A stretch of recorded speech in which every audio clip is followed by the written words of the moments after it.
안녕하세요. 발명의 탄생 채널입니다. 발명의 탄생 채널은 우리 주변의 유용한 발명들의 탄생 배경과 특허 이야기 등 흥미로운 내용을 이해하기 쉽게 소개하는 채널입니다. 오늘은 25번째 영상으로 대통령의 발명에 대해서 알아보도록 하겠습니다.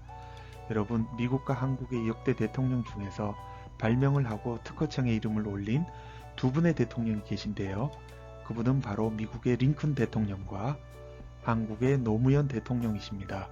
그래서 오늘은 미국과 한국의 두 대통령이 어떠한 발명을 하셨는지 다같이 한번 알아보도록 하겠습니다.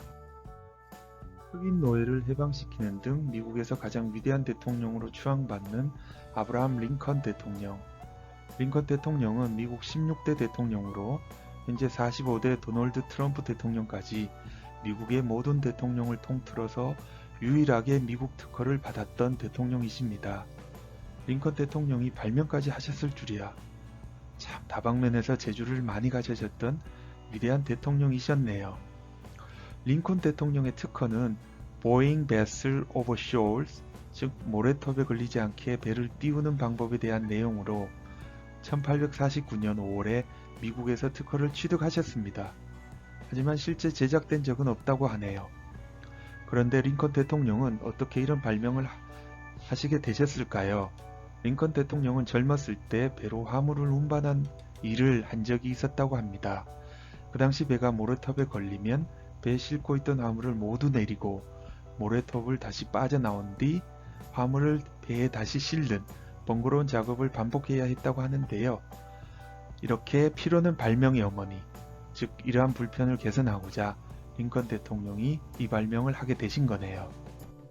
링컨 대통령의 발명을 특허 도면을 참조하여 설명하면 먼저 배의 양옆에는 수납 박스가 각각 설치되어 있고 이 수납 박스에는 공기 주머니가 수직봉에 의해 위아래로 들락날락하면서 풀무처럼 펴질 수 있게 설치되어 있습니다.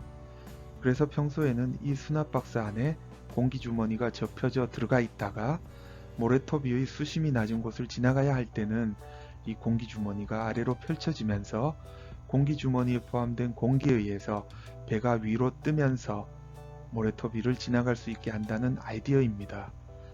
아이디어는 좋긴 한데 실제 제작되지는 못했다고 하니 실현 가능성은 좀 낮아 보이네요.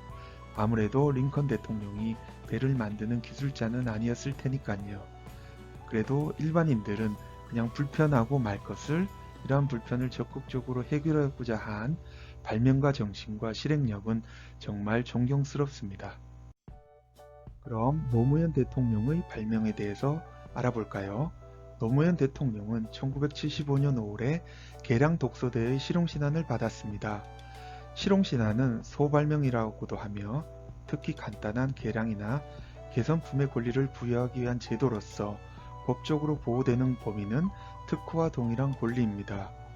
아무튼 이 시기에는 젊은 시절 노무현 대통령이 변호사 시험을 공부하면서 사용하던 독서대의 불편한 점을 개선하기 위해 낸 아이디어라고 합니다.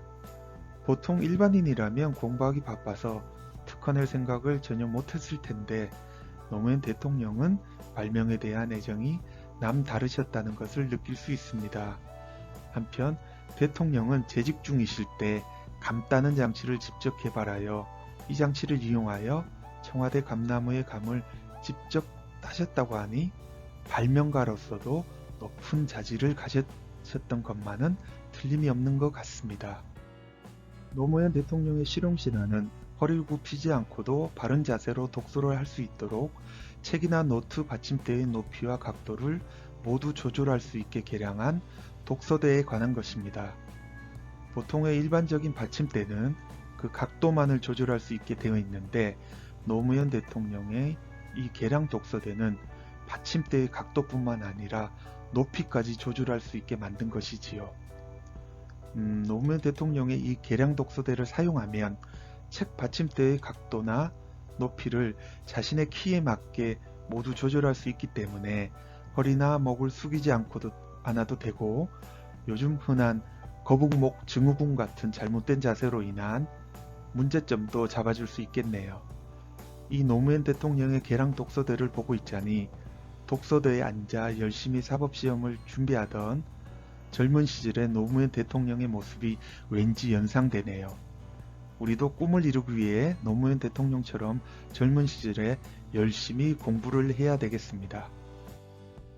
이처럼 우리 대한민국은 노무현 대통령을 비롯한 많은 발명가들이 불평과 기능을 개선하기 위해 기술 개발을 노력을 끊임없이 하면서 제품과 기술을 개발하고 수출을 통해 오늘날과 같은 눈부신 경제 발전을 이룰 수 있었다고 생각됩니다.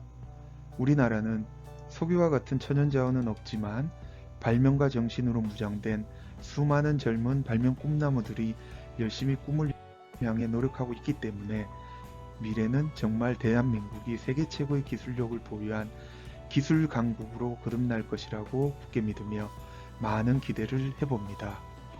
다음 시간에는 또 다른 재미있는 발명의 탄생과 히스토리에 대해 함께 알아보도록 하겠습니다. 구독, 좋아요 눌러주세요. 감사합니다. 미래는